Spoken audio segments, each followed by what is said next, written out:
Conférence sur la certification internationale agricole au centre des préoccupations, la certification des produits agricoles africains. À Bouaké, les dernières pluies ont causé d'importants dégâts matériels. Heureusement, on ne déplore pas de pertes en vie humaine.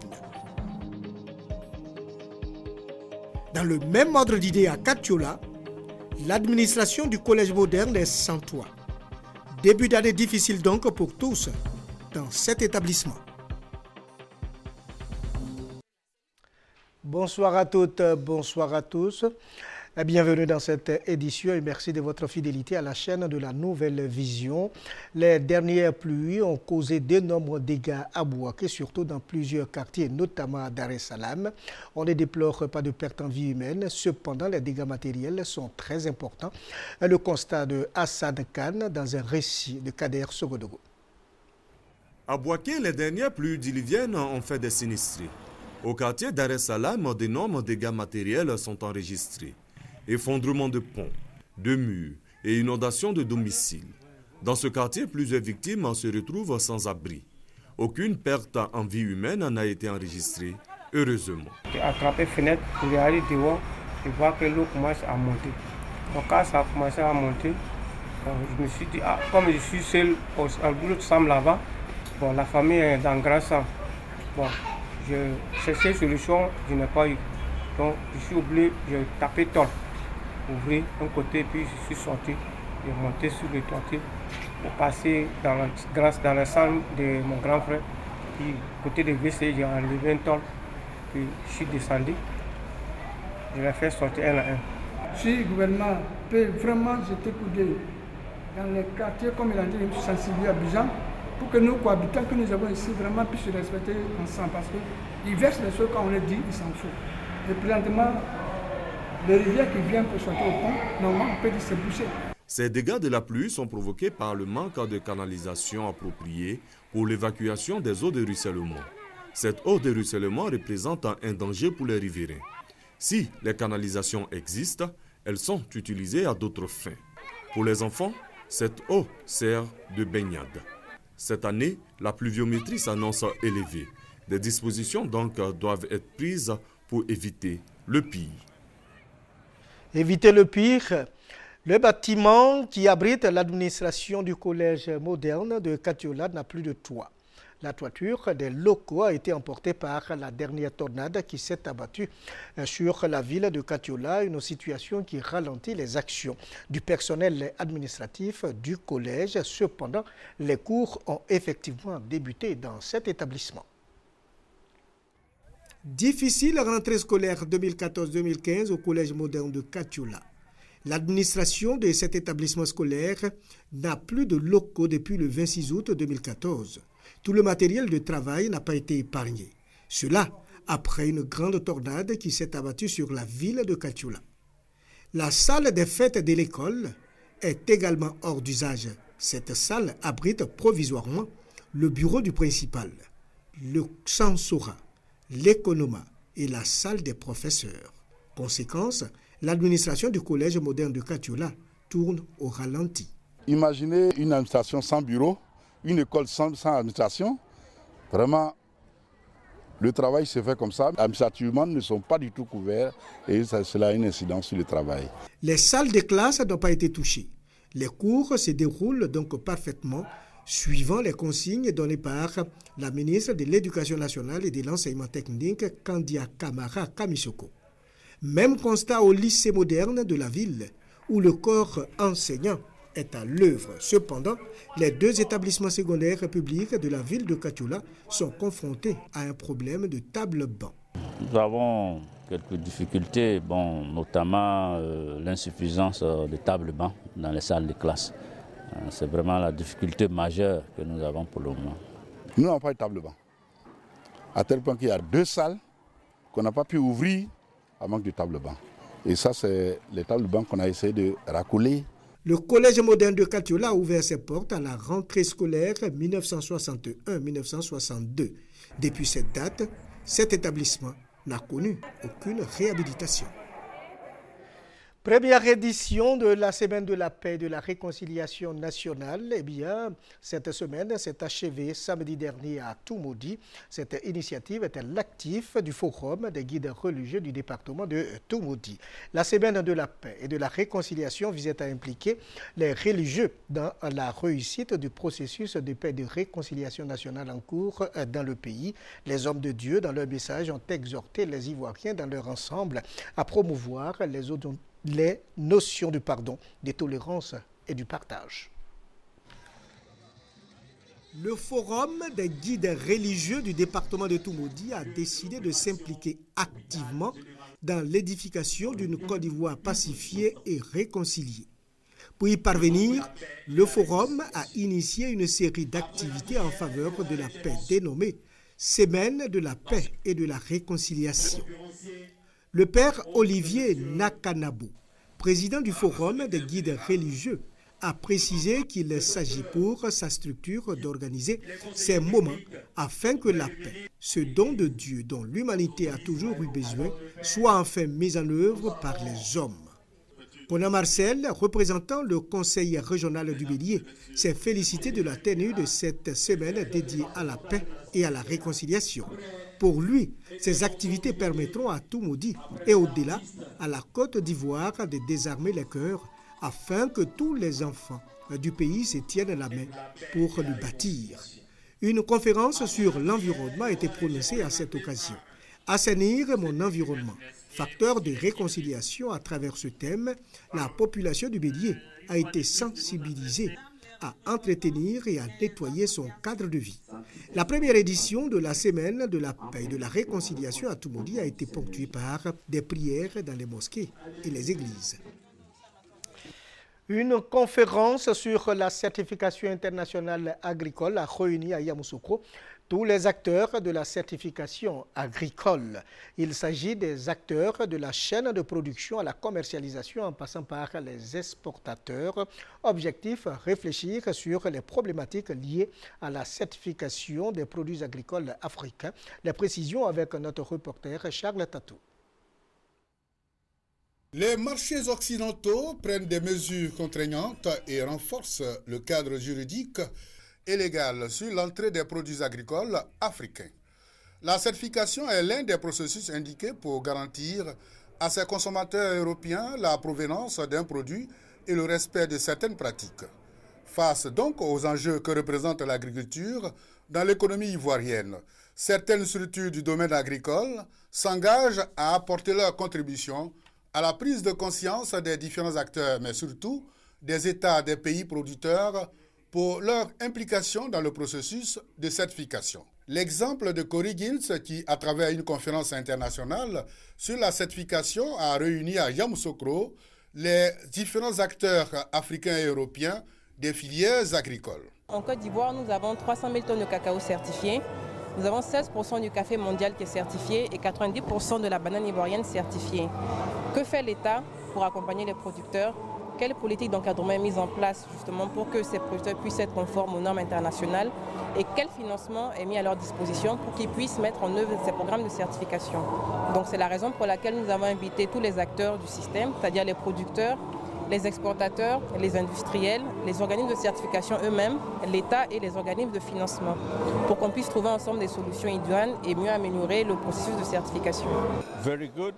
It's very relevant. Quand vous regardez le monde agricole de façon générale, l'Afrique est en retard. Vous regardez par exemple les pays de l'Amérique latine, le Vietnam et autres, ce sont des pays qui ont la certification. Donc, l'objectif de l'Afrique, c'est d'abord de lever les contraintes qui bloquent son évolution. Une fois que ces contraintes sont levées, en ce moment-là, l'Afrique va viser la qualité et naturellement vers la certification. Durant 3 jours, les participants mèneront des réflexions sur les réponses adéquates aux problématiques liées à la certification. De même, ils identifieront et définiront le rôle de chaque acteur. La Fédération nationale des travailleurs du textile, du coton et de l'anacade a désormais son siège à Bouaké. Il a été inauguré en présence de nombreux acteurs de ces deux filières. Cette fédération veut apporter sa contribution à la relance de la filière coton, à la redynamiser et rendre plus compétitive la filière anacade. Soro Corona Blaise Mabadou, reportage, commentaire, Kader Sogodogo. Regroupés au sein de la Fédération nationale des travailleurs du textile, du coton et de l'anacade, FENAT Kassi, les acteurs des filières coton et anacade ont fédéré leurs forces et énergies afin de rendre ces filières plus dynamiques et compétitives. Pour plus d'efficacité et de rentabilité sur le terrain, cette fédération a désormais un siège à Bouaké. Il a été officiellement ouvert et présenté aux acteurs des filières. Les différents intervenants ont encouragé l'initiative de la Fédération nationale des travailleurs du textile, du coton et de l'anacade. Le PCA de l'Intercoton a exhorté les membres de la fédération à plus d'actions sur le terrain afin de relancer la filière coton. Sekongo Drissa, président de la FENAT Kassi, a demandé aux acteurs de fréquenter le nouveau siège dans le but d'être informés sur la vie de la fédération et des filières coton anacade. La filière coton vient de loin. La crise avait beaucoup effondré la filière. Cette dernière année, les acteurs ont beaucoup travaillé pour rehausser la filière à un niveau que nous connaissons aujourd'hui. Et je pense que, fort de tout l'effort qu'ils ont produit, on se doit de les accompagner dans toutes les initiatives qu'ils essaient de mettre en place. À tous les travailleurs et tous nos employeurs donc de s'impliquer dans cette nouvelle vision des travailleurs. Le syndicalisme demeure, mais nous voulons avoir notre vision de l'approche participative des travailleurs dans le développement des filières. Après la coupure du ruban symbolique, les membres de la FENAT Kassi ont pu visiter leur nouvelle maison. À Nyangoneka, village de la sous-préfecture d'Arikokar, dans le département de Niakaramadougou, le bureau de la mutuelle du village a été investi. Et le bureau de la mutuelle se propose de réaliser un centre de santé intégré au profit de la population d'une capacité de 10 lits. Ce centre va coûter plus de 85 millions de francs CFA. Nyangoneka, gros village de plus de 1000 âmes, a pour seule infrastructure l'école primaire construite en 1952. Pourtant, Nyangoneka est peuplé de vaillants agriculteurs producteurs de la noix de cajou et des cultures vivrières. Pour remettre le développement du village sur les rails, la mutuelle du village a renouvelé ses instances. Les nouveaux dirigeants ont choisi la santé de leurs comme priorité. À ce titre, un centre de santé intégré verra bientôt le jour. Il comportera 10 lits et coûtera 85 millions de francs pour éviter que les femmes enceintes soient transportées sur de longues distances dans des conditions difficiles. L'insécurité dans la région n'a pas été oubliée par le président de cette organisation, Touré Daouda. Le directeur général adjoint de la LONASI s'est félicité de cet engagement des membres de la mutuelle pour la noblesse de leur combat qui est au service de l'énergie productrice de Nyangoneka. Les filles et les fils de Nyangoneka ont décidé de jeter les bases d'un nouveau départ sur le long et difficile chemin du développement. En améliorant considérablement la santé de la population de Nyangoneka et des autres villages de la sous-préfecture, cette infrastructure sanitaire contribuera de manière significative à la libération des énergies productrices des populations travailleuses. La pose de la première pierre du futur centre de santé et la visite de la cantine scolaire en construction ont mis un terme à cette cérémonie. Un mot de culture à présent, Festival international de dessin animé à Yamoussoukro. L'initiative de Kimi Image vise à promouvoir le dessin animé africain. Yamoussoukro a été le cadre de la rencontre des promotionnels de la production audiovisuelle de l'espace UMOA. C'est autour du thème « La culture, facteur d'une intégration des peuples » que Yamoussoukro a vécu la première édition du Festival international de dessin animé FIDAYAM. Cet événement culturel, qui se veut incontournable et unique selon les initiateurs, vise à promouvoir le dessin animé africain dans l'espace cinématographique mondial. Le dessin animé, je pense que c'est une histoire qui peut nous aider à évoluer, qui peut donner de la main-d'œuvre, de l'emploi à toute la jeunesse. Pour cette première édition, plusieurs professionnels de la production audiovisuelle et de dessin animé de l'espace UEMOA ont fait le déplacement dans la capitale politique ivoirienne. Occasion pour les autorités administratives d'encourager l'initiative et d'exhorter les participants à s'approprier le festival. À travers les thèmes l'apport de l'action culturelle et l'industrie du cinéma, Kamate Aboudourahman et Demba Ali, respectivement directeurs de l'Alliance franco-ivoirienne et directeurs du Centre national de la cinématographie du Niger, ont entretenu l'assistance sur le bien fondé et les valeurs fondamentales du développement de la culture. Ils ont souhaité que les autorités régionales et le gouvernement accordent plus d'intérêt à la culture. Des expositions de bandes dessinées, de tableaux, des projections de films et un concours de dessins animés dénommé Génération 3D ont été au menu de ce festival. Je vous propose de suivre à présent la finale de la 3e édition du tournoi de Maracana doté du trophée de la Renaissance. C'est l'équipe Renaissance de la CIDT qui a remporté le trophée mis en compétition en battant les Chipolo au terme des tirs au but. Geneba Ouattara, reportage, commentaire Kader Sorodogo. Débuté le 3 août 2014, le tournoi de Maracana, dénommé le Mondial doté du trophée de la Renaissance de la jeunesse de la cité CIDT, a connu son apothéose. La finale a opposé l'équipe des Chipolo de la cité CIDT en blanc et noir à celle de Colorado du quartier Zone en bleu et blanc. Dès le coup d'envoi du match, ce sont les Bleus qui vont se montrer menaçants avec des occasions de but manquées. Cette situation va amener les Chipolo à se réveiller pour marquer leur présence. Malgré la volonté des deux équipes, le score est resté vierge à la fin de la première mi-temps. À la reprise, le match va connaître une autre coloration avec le but à la 5e minute de l'équipe de Chipolo. Cette joie sera de courte durée avec une égalisation des visiteurs 10 minutes après. 1-1, c'est le score enregistré à la fin du temps réglementaire qui va conduire les deux équipes à la séance des tirs au but. Une séance qui va tourner à l'avantage des Chipolo de la cité CIDT. 2 tirs réussis sur 6 contre 0 pour l'adversaire, à la grande joie des supporters. On est très heureux de remporter ce trophée parce que depuis une décennie, le quartier court derrière un trophée. Aujourd'hui, on est tombé sur une bonne équipe de Colorado, mais par la grâce de Dieu, on a pu gagner. Les garçons de la cité CIDT remportent ainsi le trophée de la Renaissance de la jeunesse, édition 2014. Sport sur notre terrain, bien évidemment. La direction départementale du ministère de la promotion de la jeunesse, des sports et des loisirs de Bouaké a initié un tournoi de Maracana. La finale de ce tournoi s'est déroulée le samedi dernier. Ce tournoi avait pour objectif de créer une bonne ambiance et des échanges entre les jeunes, échanges et bien sûr partage entre les jeunes de la localité de Djebonoa. Le sport, facteur de cohésion et de fraternité, a meublé les vacances 2014 dans la localité de Djebonoa. Un tournoi de Maracana doté des trophées de la cohésion a réuni une dizaine d'équipes féminines et masculines. L'initiative est de la direction départementale du ministère de la promotion de la jeunesse, des sports et des loisirs de Bouaké.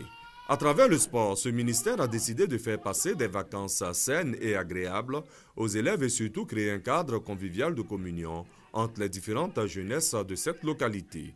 Les autorités administratives, municipales et la population ont encouragé les initiatives du ministère.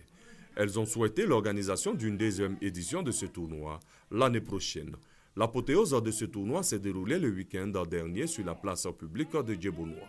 Les 4 meilleures équipes féminines et masculines ont livré de belles finales. Chacune des formations voulait repartir avec Dame Coupe, donnant ainsi lieu à des rencontres enlevées et riches. Les phases éliminatoires de ce tournoi se sont déroulées dans les villages centres de la sous-préfecture de Djebonoa. Durant un mois, les après-midi à Djebonoa étaient consacrés au sport. La journée des transports publics s'inscrit dans le cadre de la semaine de la mobilité. Cette journée est soutenue par le ministère du Développement durable. Les déplacements loisirs, c'est l'orientation retenue pour l'édition 2014 de cette journée. Et c'est peut-être la raison pour laquelle cette 8e édition se tiendra le samedi 20 septembre 2014, qu'elle soit touristique ou culturelle, qu'elle vous permette de rendre visite à des proches, aller flâner dans un parc ou participer à une activité sportive. Les sorties loisirs tiennent une place de plus en plus importante dans votre vie quotidienne et représentent une réalité pour plus de la moitié des déplacements. Vous pouvez suivre ce journal sur notre site internet www.rti.ci, aussi sur la page Facebook de RTI Bouaké, www.facebook.com/RTI Bouaké. Merci de nous avoir suivis, merci de votre fidélité à la chaîne de la Nouvelle Vision et à très bientôt.